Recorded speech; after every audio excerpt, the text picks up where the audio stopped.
Hello guys, welcome back to our channel Winsworld TV. So Naoya Inoue vs TJ Doheny nagkaharap na, face to face. Dalawang malalakas na mandirigma ay maghaharap na, ngayon September 3, 2024 na magaganap sa bansang Japan.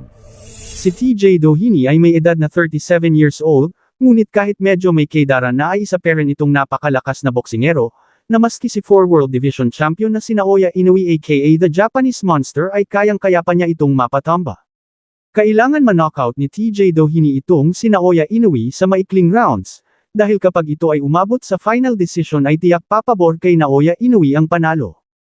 Ayon kay Naoya Inoue, ipinagmamalaki kong may pagtanggol ang 4 na sinturon para sa iba't ibang division, sa 3 ng Setyembre, gusto kong tiyakin na maisagawa ko ang isang pagganap na ipinagmamalaki ko. Sa tingin ko isa ito sa mga hindi may iwasang laban sa super bantamweight division na ito. I don't think this fight is going to be as easy as everyone says. Naniniwala ako na ang apela ng boxing ay maaaring may hatid hindi lamang sa pamamagitan ng knockout kundi pati na rin ng desisyon at handa ako para sa alinman. Marami ang nagsasabi na si TJ Doheny daw ang gigiba at puputol sa pag-aarangkada nitong the Japanese Monster Naoya Inoue na hanggang sa ngayon ay wala pang nakakatalo dito. Ayon naman sa boxing fanatics ng bansang Japan, ay patutumbahin ni Naoya Inoue si TJ Doheny sa maikling rounds, dahil daw ito ay matanda na at mahina na daw ito. Kaya sa darating na September 3, 2024, ay dito na magkakaalamanan kung sino ba talaga ang mas malakas at mananatiling nakatayo sa ibabaw ng boxing ring. Samantala,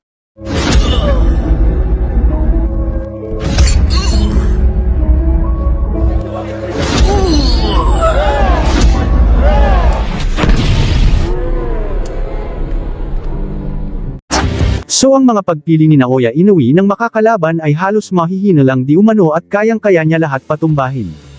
Ngunit sa napili niyang makakalaban ay tila nagsisi siya kung bakit si TJ Doheny ang kanyang napili.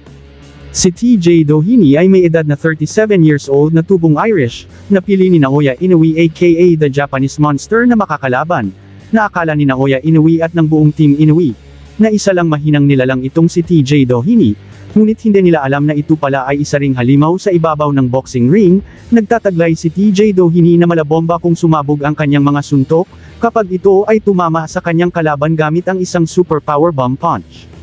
Si TJ Doheny ay tinaguri ang The Power dahil sa taglay nitong lakas ng kamao na kapag tumama sa kalaban ay mag-iiwan ng malaking pinsala, dahil ang knockout rate nito ay umaabot sa 77% hanggang 80%, nakitang-kita naman sa kanyang record na sa 26 wins ay 20 ang kanyang natalo sa pamamagitan ng knockout. Si TJ Doheny ay isang napakagaling, matalino, may angkin na kakaibang estilo at napaka-agresibo niya sa ibabaw ng boxing ring.